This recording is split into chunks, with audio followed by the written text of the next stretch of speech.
Hi everyone. I hope you're all staying safe and healthy. We are almost done with our novel, Heir Apparent. This is reading log 18, part 1, chapter 26, which is titled Keeping Everybody But Me Happy. The guards in front of the great hall doors didn't wait for me to order them to let us in, which might have had more to do with Kendrick than me. Whatever.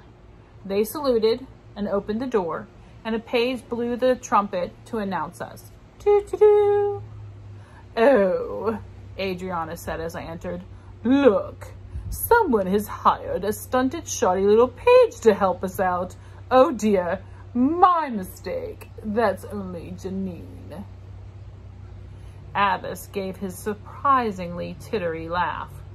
I asked, "Has lack of sleep made us some of us cranky?" Though I knew she could sleep as long as Rip Van Winkle and still wake up grouchy. As last time, Zenas and Aldemore sat on one side of the table. The Queen, Abbas, and Wulfgar sat across from them. This time, Oriel was sitting on Wulfgar's lap. I wondered if she had moved to him when Kendrick left to fetch me, or if she had only chosen Kendrick last time because Wulfgar hadn't been there. I like to think that Kendrick was her first choice, but he had told her, "No way, I'm looking for Janine instead of you." Not that I would sit on his lap. Well, not unless, of course, he asked me. Adriana ignored my superior comeback to her ill-tempered jibe and turned her sour face to the guards, ordering, "Close the doors, you incompetent fools." Sorry, cat was in the catnip. "Just leave it for a few moments," I recommended to the men who were pushing and pulling and throwing their weight against the unmoving doors. "Now, if you were a castle guard, who would you be more afraid of? Me or Queen Adriana?" The guards continued to try to close the door. I went to the table and introduced myself. "Hello, I'm Princess Janine. I'm guessing you're Oriel?" Oriel gave a dazzling smile that was sure to melt the heart of any young man to make just about any female want an appointment with a plastic surgeon. I turned to the two men, and Aldemore and Zenas. Aldemore nodded at his name, though Zenas was hiding in his monk's cowl. "Welcome," I told all of them. "I realized I hadn't properly greeted them last time. Thank you for coming on such short notice. I truly appreciate your willingness to help." My words must have made Zenas feel at home, for he reached into a pocket and tossed a centipede into his mouth. Kendrick sat down next to Abbas, making sure that there was enough room for me to sit beside him.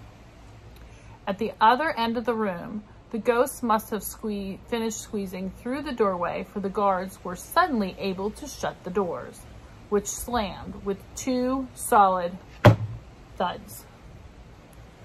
Aldemore took the opportunity to announce, "She brings the stench of the dead with her." Because we had been kept up all night, Adriana knew exactly what he meant. "Oh, you're the one who let the ghosts in, are you?" "Yes, but I have a plan for them I'll tell you about later." Of course, I had no plan, but suggesting that I did might be a way to get the Queen off my back. She gave a suspicious, "Likely, I'm sure," but didn't demand details. One of the ghosts, however, poked me in the ribs. It's hard to look self-assured and in command when you've just given a sudden squeal and jumped about a foot out of your seat. "If we're quite ready to settle down," I said. Nothing from the ghost, but Sir Deming chose that moment to come in. "Sorry to interrupt." Instead of sitting, he cleared his throat. twice. He either developed a twitch or he was trying to signal me about something, giving his head a sideways jerk to Queen Adriana. But when she noticed, he immediately stopped and pretended to scratch his neck. Adriana snapped, "I hope she hasn't brought lice as well as ghosts." Deming practiced his toady manner and said, "No, I'm sure not. Sorry, just a crick in my neck." Adriana glowered, as though the fact that he didn't have lice was a personal affront to her. I asked, "Will Captain Penrod and Sister Mary Ursula be joining us?" Deming sat down, well, how could anyone male resist, next to Oreo. He told me, "Captain Penrod said that as a simple military man, he could not possibly attend a state meeting. He assures you that he will steadfastly follow and defend whatever politics you set forth." Meaning, I can carry out instructions, but I can't make suggestions. Silly me. And Sister Mary Ursula? Deming sneaked a glance at Adriana, saw that she wasn't at the moment looking at him, and gave me that look over here nod that signified I had no idea what. Sister Mary Ursula is on her way. Nod, nod. Seeing both my baffled expression and Adriana's increasingly impatient one, Deming just shrugged. Probably just another disaster, I told myself. "Okay," I said slowly. "Well then, why don't we get started? I've just asked all of you here so that we can have a chance to get to know one another, but most pressingly because of the problem with the barbarians." "Excuse me," a familiar voice interrupted from the doorway, "but is not we that are being the problem?" I looked up and saw that King Grimbold had arrived with Sister Mary Ursula on his arm. Oh, so that was what Deming was trying to warn me about. Queen Adriana's new beau had invited himself. "I'm sorry," I said. Terrible wording on my part. The problem is not you and your people. The problem is how to win the friendship and gain the trust of you and your people by recovering that which has been taken from you. Grimbold gave a solemn bow to indicate he accepted my explanation. "Please, have a seat." I gestured to the bench across from the table where only Zenas and Aldemore sat, but Grimbold squeezed himself in between Abbess and Adriana. "Have you been missing me as muchly as I have been missing you, you delectable woman, you?" he asked Adriana. "Wolfgar!" Adriana demanded from between clenched teeth. "Do something!" Trying valiantly to swallow a grin, Wolfgar said, "Sorry, my hands are full." She, with whom Wolfgar's hands were full, winked and blew Grimbold a kiss. The barbarian king smiled and said, "Hello, young lass." But his attention was all for Adriana. "Sister Mary Ursula," I said, "have a seat anywhere." "Oh no, dear," she said. "The room is one with ghosts, necromancers, wizards, and witches. No. I cannot possibly sit down. No." I wasn't sure how standing made the situation better for her, but I wasn't going to argue. I said, "I thank you for coming despite your dislike for magic." "Well, you've asked so nicely, dear," Sister Mary Ursula said. "Score one for polite." I said, "Zenas, my understanding is that you made a crown for the first chieftain of Grimbold's people." "Yes." Grimbold said in his fingernails on the blackboard voice. Brick the Slayer, King Grimbold reminded us. And then King Cedric. I hesitated, and Queen Adriana said emphatically, one, and King Grimbold corrected, stole it, my little dove. And I compromised with, got that crown from King Grimbold's father. No one argued, so I went on. Then King Cedric gave the crown to a dragon who was ravaging the south, though we don't know where the dragon is now. Sure enough, Oldemort leapt in, offering, I could find him in my scrying glass. The process was no less discerning for knowing what to expect. After Oldemort cast his spell on the black glass, he announced as he had before, the dragon is in the southern province in a cave on a mountaintop known as Old Hag. Adriana started, how? And I interrupted, asking, how far away is the mountain? A week's journey, Adriana said, obviously delighting in my bad news. A week. We only had this day and the next, if I was lucky. Isn't there any shortcuts? I looked at each of them in turn, from Deming's nope, sorry, to Adriana's self-satisfied smirk, to Kendrick's gloomy shake of his head. There was no hope from my side of the table. Oldemort was checking his scrying glass again, but he too was shaking his head. Zenas, however, had shrunk so deep into his monk's robes that he was in danger of disappearing under the table. He looked, I thought, exactly as a kid mentally begging the teacher not to call on him. Zenas, I said. No, he mumbled. No shortcut. And he popped another centipede into his mouth. Okay, any idea how to get there from here to there and back in here in, say, let's say a day and a half? Theoretically or actually? Zenas asked. Oldemort said, come to think of it, how did you get here so soon, Zenas? When I contacted you through the scrying glass, you were at least a 2 days' journey away.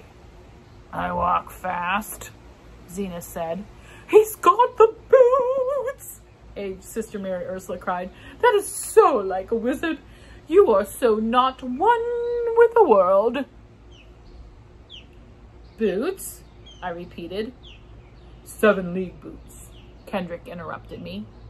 Ah. I looked under the table, and Zenas tried to cover his boots with his robe. May I borrow those? I asked. And am I supposed to go barefoot meanwhile? I'm sure we can get you some nice slippers to use, I said. And there's a boy working for us who's interested in wildlife. I didn't explain about his being a poacher. And if you'd like, I could put him in charge of finding all the centipedes you could possibly want the entire time I'm away. Zenas considered for a moment. I like spiders once in a while, too.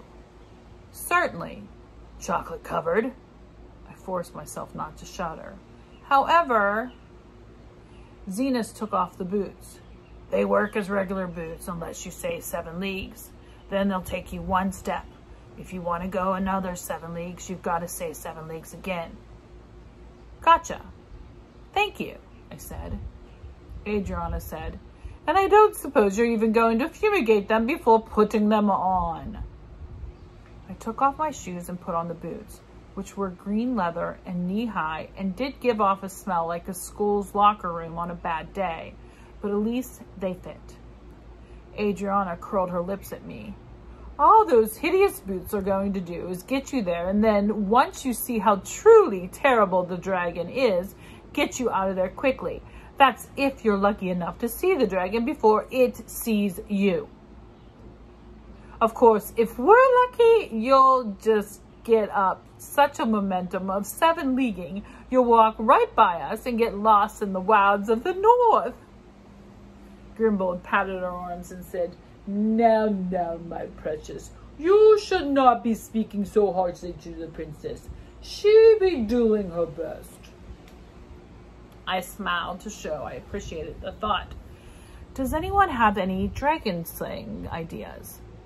Oriole said, I could give you a potion that would poison him if you can get close enough to him. Zenas chortled, but before he could go too far, I asked, what other kinds of potions do you have? I knew, but not in this lifetime. I have one that will increase the person's strength and stamina by giving him or her the ability to fight as two and to work as for twice as long. Any drawbacks? I asked before Zenas could get a word in. It lasts only 1 hour. Well, that's not so bad, I said, which made her admit reluctantly. And after it wears off, the person will be so weak she won't even be able to stand up. That zage lasts for 2 hours. Very useful, Zenas taunted. Before Oriole had a chance to turn on him, I pretended his words were meant earnestly. Yes, Zenas, it might be. If I time things perfectly, please mix me up a batch, Oriole, just in case. But what's the price? Oriole paused to consider. The hand of Wolfgar in marriage. What? Adriana screeched. Just the hand, Zenas said innocently. Wolfgar, I saw, did not look displeased. Wolfgar? I asked. He didn't need long to think it over. Yes, he said. So, agreed, I told Oriole. You, Adriana sputtered. You! Grimbold patted her hand again. They be making the most modest couple, he said, trying to calm her. He nudged her and winked. Just like us. Adriana leapt to her feet to get away from him. How dare you give away my son? She shouted at me. She asked. He agreed. Grimbold tugged on her arm. Sit down, sweetest, before you be hurting yourself, he advised.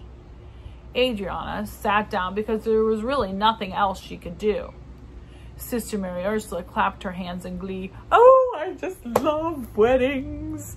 2 people becoming 1. And it gives us all a chance to wear our best clothes.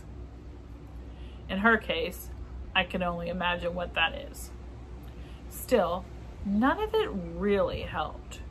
Was I supposed to take Zenas's boots to get to Old Hag Mountain, then use Oriole's potion to make me strong enough to fight the dragon? I wasn't a fighter, and I couldn't imagine how I could succeed in killing the dragon when trained knights had failed.